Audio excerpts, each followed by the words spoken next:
요즘에 많이 회자되는 용어가 있습니다. 그것이 무엇인가 하면 New Normal이라는 용어입니다.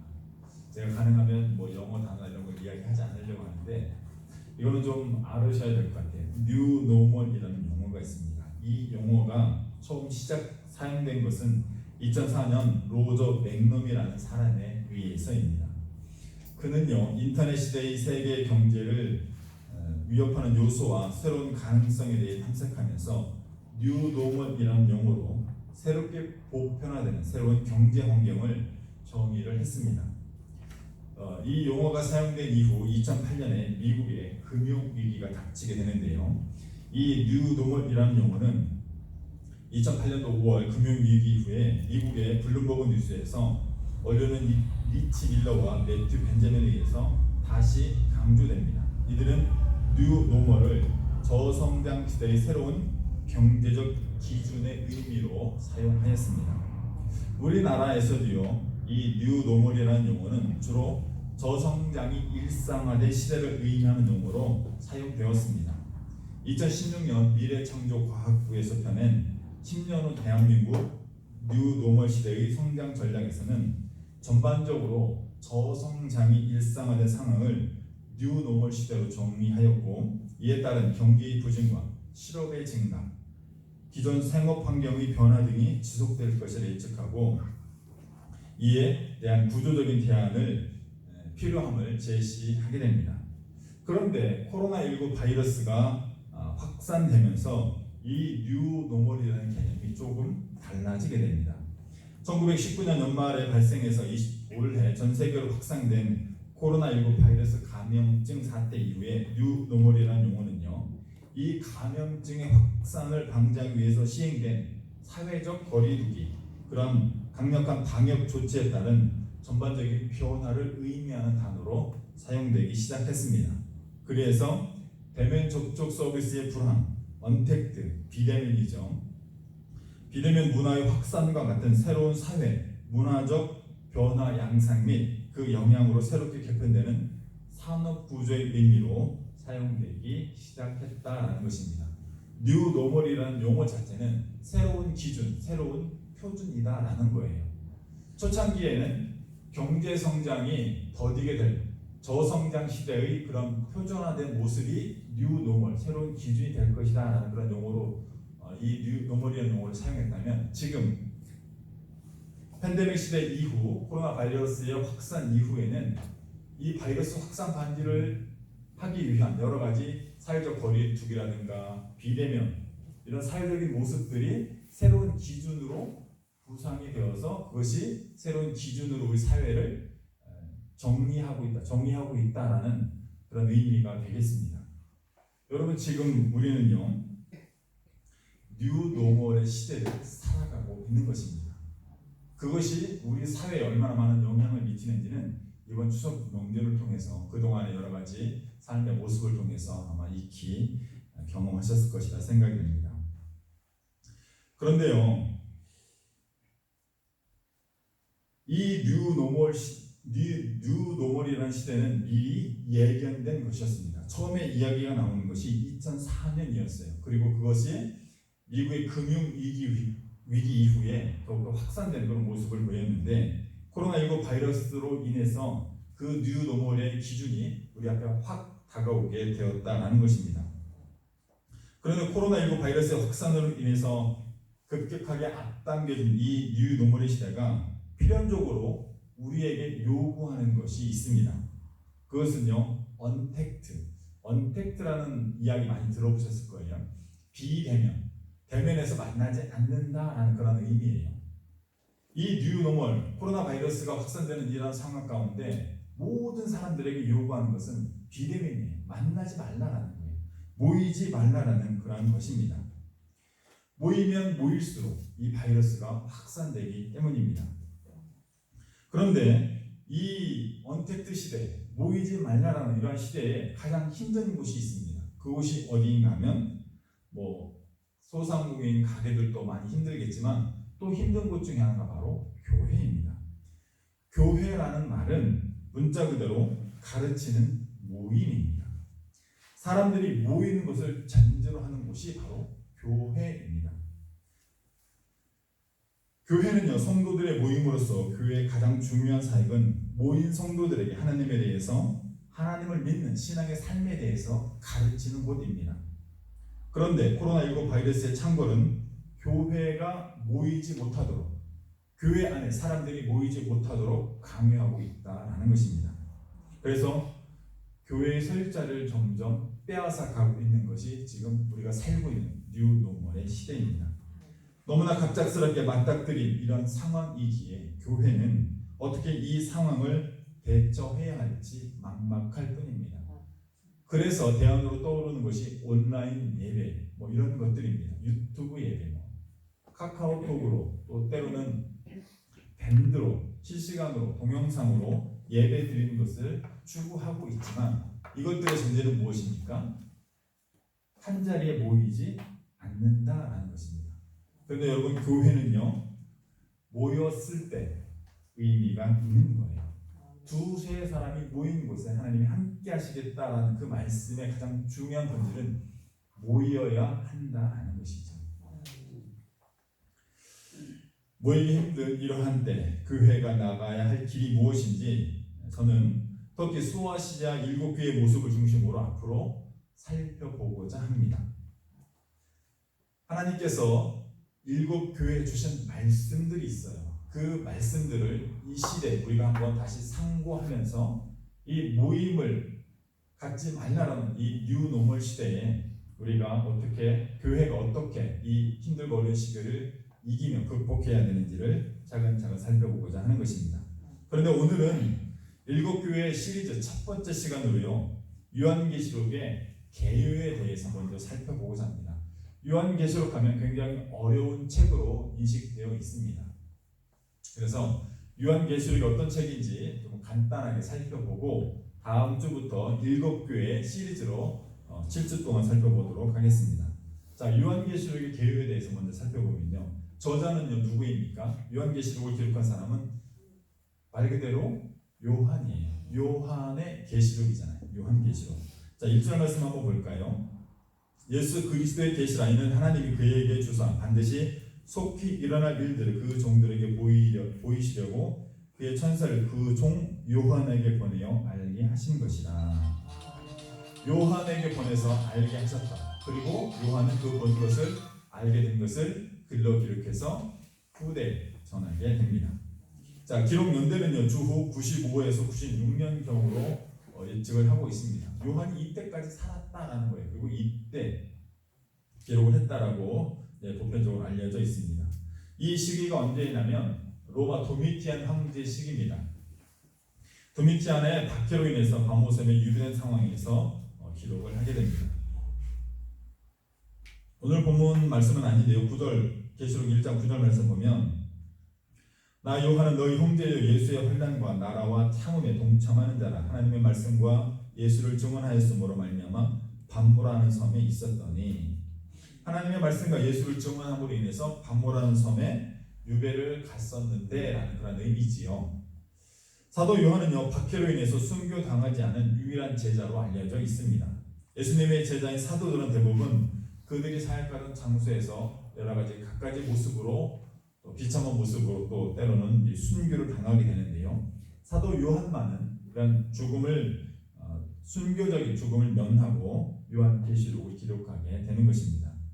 수신자, 이 편지를 받는, 이 글을 받는 사람들은 누구입니까? 아시아 7교회입니다. 오늘 1장 11절 말씀입니다. 이르되 내가 보는 것을 두루마리에 써서 에베소, 서버나, 버가모, 두아디라, 사대, 빌라델비아, 라오디게아 등 7교회에 보내라 하시기로. 자, 이 요한계시록을 받는 7교회를 지명했어요. 7교회가 에베소 교회, 서문화 교회, 버가모 교회, 두아디라 교회, 사대 교회, 빌라델비아 교회, 라오디게아 교회입니다. 이 교회는요 지명이에요. 에베소, 서머나, 버가모, 두아디라, 사대, 빌라델비아, 라오디게아는 지명이, 도시 이름입니다. 그 도시에 세워진 교회를 말하는 것입니다. 자, 그런데 왜 하필 7교회일까요? 본문에 보면 라오디게아 등 7교회에 보내라 하시고요. 자, 7교회뿐만입니까? 7교회만입니까? 7교회 보다 더 많은 교회일까요? 어떻게 생각하세요? 아시아 지역, 여기 이제 여기서 말하는 아시아 지역은 터키의 소아시아 지방이라는 곳을 말하는 것입니다. 우리나라에도 경상도 지방, 전라도 지방, 충청도 지방 이렇게 크게 지방을 나눌 수 있잖아요. 터키라는 나라도 굉장히 큰 나라입니다. 그래서 그 지방을 부르는 이름들이 있었어요. 그 중에 한 군데가 소아시아, 아시아 지방이다라는 것이죠. 그곳에 있는 7교회에 보내는 편지예요. 아시아가 우리 지금 말하는 동남아시아, 동북아시아 이런 아시아가 아니고 터키 안에 있는 아시아라는 지방에 있는 7교회를 말하는 것입니다. 자, 왜 하필 7교회일까요? 7교회밖에 없어서요? 그렇지 않습니다. 7이라는 숫자는 성경에 있어서 매우 중요한 숫자입니다. 7은요, 성경에서 말하는 완전수입니다. 즉 요한계시록의 수신자는 7교회인데 이 7은 완전수이기 때문에 7교회는 모든 교회를 상징하는 숫자가 되는 것입니다. 즉 요한계시록의 수신자는 아시아에 있는 오늘 본문에 기록된 7교회뿐만이 아니라 세상에 있는 모든 교회에 주시는 말씀이다라는 것입니다.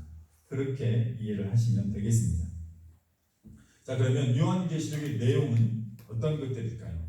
굉장히 복잡하고 다양하지만 간략간략하게 제가 몇 가지만 말씀드리면 크게 3가지로 구분을 해서 보시면 되겠습니다. 첫 번째는요, 지금 본 것입니다. 자, 요한계시록 1장 19절부터 20절 말씀을 제가 보겠습니다. 그러므로 내가 본 것과 지금 있는 일과 장차 될 일을 기록하라. 내가 본 것은 내 오른손의 7별의 비밀과 또 7 금촛대라. 7별은 7교회의 사자요 7촛대는 7교회니라. 자, 이것이요 요한계시록의 내용을 구분하는 3가지 가장 중요한 내용입니다. 첫 번째가 지금 본 것, 본문에서 말씀하고 있죠. 지금 본 것은 무엇입니까? 7별과 7촛대.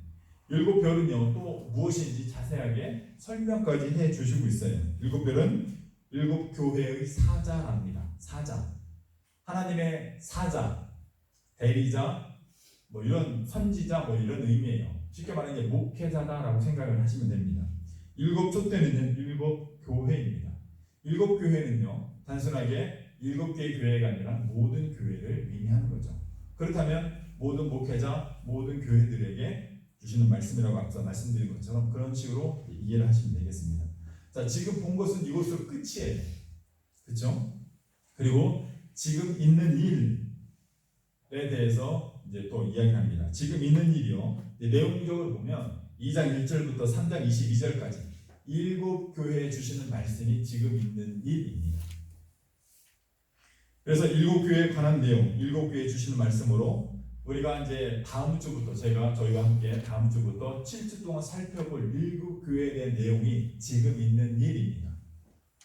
지금 있는 일은 지금 현재 우리 교회, 한국 교회가 세상에 있는 모든 교회가 당하고 있는 일, 모든 교회에 해당되는 내용이 바로 지금 있는 일에 해당되는 내용입니다. 그래서 우리가 그 내용을 집중적으로 제가 살펴보고자 하는 것입니다. 지금 있는 일을 우리가 잘 살펴보면 미래를 준비할 수 있기 때문입니다. 미래는요, 지금 준비하는 겁니다. 미래를 위해서 따로 준비하는 게 아니에요. 미래는 현재를 잘 살아가면 그것이 미래를 위한 준비가 되기 때문에 지금 있는 일, 즉 7교회에 주신 말씀을 중심으로 우리가 뉴 노멀, 팬데믹 시대에 언택트 시대를 어떻게 이겨낼 것인지를 살펴보고자 하는 것입니다. 그리고 세 번째는 장차 될 일입니다. 그 내용이 4장 1절부터 마지막까지라고 보시면 되겠습니다. 미래에 반드시 일어날 일들에 대해서 말씀하시는 거예요. 우리가 반드시 알아야 하고 또 지켜야 하는 내용이 장차 될 일에 대한 내용이죠. 이것이 7촛대다 또 7등잔이라 하면서 여러 가지 모습으로 나오는데 어렵게 생각하시면 한도 끝도 없이 어렵지만 또 쉽게 생각하시면 쉬운 겁니다. 재작년인가 한번 요한계시록 이렇게 강의를 한번 한 적이 있는데, 하여튼 조만간 빠른 시간 안에 연초에 요한계시록을 간략하게 살펴보는 그런 시간을 한번 또 가지도록 하겠습니다. 자, 요한계시록의 특징에 대해서 좀 잠깐 말씀드릴게요. 요한계시록의 내용 대략 아시겠죠? 지금 본 것, 사도 요한이 본 것, 그리고 지금 있는 일, 그리고 앞으로 일어날 일, 이렇게 크게 구분하시면 됩니다. 그리고 특징은요, 묵시록이다라는 거예요. 요한계시록은 묵시록입니다. 묵시록이라는 말은 환상, 꿈, 계시 등으로 미래의 일들을 알려주기 위해서 기록한 책이다라는 것이에요. 묵시라는 것은 무엇입니까? 은연중에 보여준다라는 그런 의미예요. 그래서 그 은연중으로라는 방법을 꿈이나 환상이나 계시를 통해서 보여주신다라는 겁니다. 묵시는요, 시라는 것은 보여준다라니. 여러분, 묵시는요 감추려고 하는 책이 아니에요. 가르쳐주고 알려주려는 것이 바로 묵시의 가장 중요한 핵심입니다. 자, 그러면 왜 꿈과 환상과 계시로 보여주시고자 하는 것일까요? 왜 요한계시록은 꿈과 환상, 주로 이제 앞으로 되어질 일은 사도 요한이 환상으로 보는 거예요. 하나님 환상으로 보여주신 것을 사도 요한이 글로 기록해요. 왜 그럼 환상으로 보여주셨을까요? 여러분, 눈으로 보는 게 빠르니까 글로 읽는 게 빠르니까 이해하는데, 눈으로 보면 금방이에요. 아, 저거구나. 백문이 불여일견이라고 그러잖아요. 100번 들어도 한 번 보는 것만 못한 거예요. 그래서요, 하나님이 요한을 데려다가 쫙 보여줍니다. 앞으로 이 별 일들을 쫙 보여준 거예요. 자, 보고 왔는데 그것을 글로 기록하려니 어떻습니까? 볼 때는 금방 이해가 됐는데 그것을 하나 글로 기록하려니 복잡하고 어려운 거예요. 그렇게 이해를 하시면 됩니다. 그래서 하나님께서는 요한에게 간단하게 환상으로, 영상으로 다 보여주셨지만 그것을 우리는 글로 다시 해석해서 써서 다시 보기 때문에 조금 어려운 부분이 있다는 것. 그리고 우리 일상생활에서 나타나는 그런 모습들이 아니기 때문에, 천상에서 하나님의 나라에서 일어나는 일들이기 때문에 어색하기 때문에 어렵게 느끼게 된다는 것입니다. 그러나 본질은 무엇입니까? 보여주시겠다는, 알려주시겠다는 것이 요한계시록의 목적입니다. 그래서 요한계시록은요, 목회자 설명을 들으면서 이해를 하시는 게 가장 중요합니다.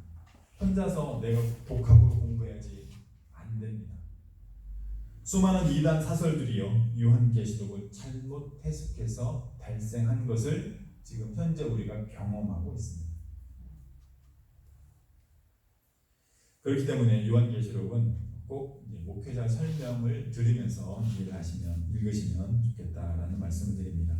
자, 요한계시록 특징 첫 번째는 묵시록이에요. 꿈이나 환상, 계시 등을 통해서 보여주시고자 한다라는 것이죠. 또 요한계시록의 특징은요, 예언서예요. 예언서. 예언이라는 말은 말씀을 맡았다라는 것인데, 하나님의 말씀을 맡아서 전해주는 거예요. 근데 그것이 미래에 되어질 일들에 대해서 말씀하시고 있는 것들이 이제 포함이 되죠. 지금 본 것, 지금 있는 일, 앞으로 되어질 일, 이런 식으로 해서 하나님의 말씀을 맡아서 전해주는데, 그 중에는 미래에 일어날 일도 있다라는 것입니다. 그래서 요한계시록 가면 앞으로 되어질 일들에 대해서 말씀하시는 책으로 우리가 이렇게 알고 있죠. 그렇게 이해하시면 되겠습니다. 그리고 또 한 가지 특징은 종말에 관한 책이다. 종말, 세상의 끝날, 마지막 날, 마지막 때. 이 세상, 우리가 살아가는 이 세상의 마지막 날이지만 새로운 세상, 새하늘과 새 땅이 새롭게 출발하는 날이 되겠죠. 마지막 날은요, 끝이 아니에요. 새로운 출발이고 새로운 시작이 되는 것입니다. 그래서 이런 세상의 마지막 날에 대해서, 또 하나님을 믿는 자들에게는 새로운 삶의 시작에 대해서 말씀하시는 책이 바로 요한계시록이다라는 것입니다. 자, 요한계시록의 말씀을 알아야 할까요? 몰라야 할까요? 알아야 합니다. 요한계시록의 목적은요, 하나님을 믿는 하나님의 종들에게 알려주시기 위한 책이에요. 가장 중요한 책이 바로 요한계시록이다라는 것입니다. 자, 요한계시록은요, 하나님께서 주신 위대한 계시의 책입니다. 계시라는 말은 감추인 것을 드러낸다라는 그런 의미를 가지고 있습니다. 감추어져 있던 덮개나 씌우개를 걷어낸다는 의미로 사람의 힘으로 혼자서 알아낼 수 없는 어떤 것을 드러내는 것을 의미합니다. 요한계시록은 스스로의 힘과 능력으로는 절대로 발견할 수 없는 세상의 마지막에 대한 계시의 책인 것입니다. 자, 그런데 이 요한계시록을 계시해 주신 분이 누구입니까? 1장 1절 말씀 앞에 분 한번 볼까요? 예수 그리스도의 계시라. 이는 하나님이 그에게 주사 반드시 속히 일어날 일들을 그 종들에게 보이시려고 그의 천사를 그 종 요한에게 보내어 알게 하시는 것이다. 요한은 하나님의 말씀과 예수 그리스도의 증거 곧 자기가 본 것을 다 증언하였느니라. 이 예언의 말씀을 읽는 자와 듣는 자와 그 가운데 기록한 것을 지키는 자는 복이 있나니 때가 가까움이라. 요한계시록을 계시해 주신 분은 예수 그리스도 곧 하나님이십니다. 즉 예수님께서는 제자인 요한에게 예수님을 믿고 따르는 종들에게 스스로의 힘과 능력으로 알 수 없는 미래 또 세상의 마지막 날에 대해서 알려주시기 위해서 직접 계시하신 것입니다. 그리하여 요한은 이것을 글로 기록하여 교회들에게 전하여 주게 됩니다. 산업이 발달하면서 미래는 예측 가능한 사회가 되어가고 있습니다. 우리가 살아가는 세상 앞으로 어떻게 되어질지 어느 정도는 예측을 할 수 있다는 것입니다. 과거로부터 현재 일을 되돌아보면 현재로부터 미래가 어떻게 변화될지는 어느 정도는 예측을 할 수가 있습니다. 뭐 이런 거죠. 우리 주변에 보니까 영원히 사는 사람이 없어요. 맞습니까? 자, 그것을 보고 우리가 우리의 미래를 예측할 수 있어요. 어떻게 해요? 우리 모두는 언젠가 반드시 죽는다. 예측할 수 있겠지요. 그 시기는 알 수 없지만 우리는 반드시 죽는다는 걸 알 수가 있어요. 의학 기술이 발전하는 과정을 꾸준하게 살펴보니까 암도 정복할 날이 오겠구나 예측할 수 있어요, 없어요? 저 어렸을 때만 해도 암에 걸리면요 다 돌아가셨어요. 살아나시는 분이 극히 드물었어요. 근데 지금은 어떻습니까? 암 수술 후에 5년간 생존율이요 전 세계에서 우리나라가 제일 높아요. 70% 80% 정도 된다고 그러더라고요. 그러고 나서 이제 지금은 표적 치료라고 해서 암 세포만을 찾아가서 죽이는 그런 치료 방법들이 속속들이 개발되고 있어요. 얼마 전 미디어에서 저 그런 보도를 본 것 같아요. 암 세포만 찾아가서 죽이는 그런 의료 방법을 찾아냈다고 우리나라에서. 그것이 이제 상용화되려면 시간이 좀 더 걸리겠지만 시간은요 흐르면서 그렇게 발전하는 것입니다. 충분히 예측 가능하죠. 자, 최근의 소식인데요. 미국이 대만에 TSMC를 제재하니 삼성이 장기적으로는 이익을 보겠구나. 예측을 할 수 있나요? 좀 어려운 얘기있나요? 그러니까 미국이 대만에 있는 중국에 있는 반도체 회사를 제재하니까 거기서 만든 우리나라 삼성이 반사적인 이익을 얻을 수 있다는 거죠. 그래서 주식들 엄청 많이 사지 않습니까? 이런 것들. 그래서 우리 사람이 만들어가는 세상은요, 과거를 보면서 미래를 어느 정도는 예측을 할 수가 있습니다. 그리고 이러한 예측은요, 어느 정도는 다 맞습니다. 전반적인 큰 흐름은 크게 변화되지 않기 때문에 그렇습니다. 그런데요, 아무리 미래 사회가 예측 가능하다 하여도 개개인의 구체적인 삶의 모습, 내일 어떠한 일들이 어떻게 일어날지를 알 수는 없습니다. 그것은요, 미래는요, 그 누구도 알 수가 없습니다. 미래는요, 인간에게 주어진 영역이 아니기 때문에 그렇습니다. 그런데 그 미래를 아시는 분이 계시지요. 그분이 누구입니까? 모든 생명과 세상을 주관하시고 섭리하시는 하나님. 하나님께서는요, 과거의 주인이시고 현재의 주인이시고 미래를 주관하시는 분입니다. 그래서 하나님은 과거와 현재와 미래를 섭리하시는 분이에요. 그래서 미래를 알고 계시는 거예요, 하나님. 그리고 하나님이 뜻하는 대로 미래를 정하시는 분입니다. 예정이라는 얘기 들어보셨죠? 예정되었다, 미리 결정이 되었다라는 거예요. 우리는 그것을 알지 못하지만 하나님만은 아시고 있습니다. 사람들이 만들어가는 사회에 대해서 사람들이 예측하는 일들과 또 계시록에서 말씀하시는 미래에 일어날 일들을 서로 비교하는 것은 맞지 않습니다. 계시록에서 말씀하시는 미래에 일어날 일은 하나님께서 주관하시고 하나님께서 친히 이루어 가시는, 하나님이 주인 되셔서 직접 행하시는 일이기 때문입니다. 계시록에서 일어나는 미래 일들에 대해서는 우리가 어떤 개념을 가져가냐면 믿음의 눈으로 바라볼 때 우리가 받아들일 수 있게 됩니다. 우리가 세상을 살면서 과학적이고 의학적이고 이런 것들의 기준과 가치관으로 계시록의 일들을, 계시록에서 말씀하시는 미래 일들을 판단한다면 우리는 그것을 받아들일 수 없게 됩니다. 우리의 생각과 능력과 한계를 초월하는 일이기 때문에 그렇습니다. 그래서 계시록의 말씀은 믿음으로 받아들일 때 우리에게 은혜가 임하게 되고 또 능력이 되는 것입니다. 저와 여러분은 하나님을 믿는 하나님의 백성이고 성도입니다. 계시록의 말씀 또한 그 기록한 대로 일어날 것임을 믿으시길 바랍니다. 자, 그러면 미래에 일어날 일을 안다라는 것, 어떠한 일이 미래에 일어난다는 것을 안다는 것은 어떤 의미일까요? 또 그 일이 나에게도 해당되는 일이라면 어떤 의미일까요? 미래에 일어날 일, 특별히 나에게도 해당되는 그 어떠한 일이 일어날 것을 미리 안다는 것은 참으로 복된 일입니다. 그 일을 아는 사람도 복된 사람이 될 것입니다. 그 일에 대해서 미리 준비할 수 있기 때문입니다. 여러분, 내일 삼성전자 주가가 상한선을 친다는 것을 알게 되었어요. 확실히 알게 되었어요. 그럼 여러분이 하실 일이 무엇입니까? 빨리 가서 주식 계좌 만들고 돈 있는 돈 또 빌릴 수 있는 돈 모아서 주식을 사야 되는 거예요. 그렇지 않습니까?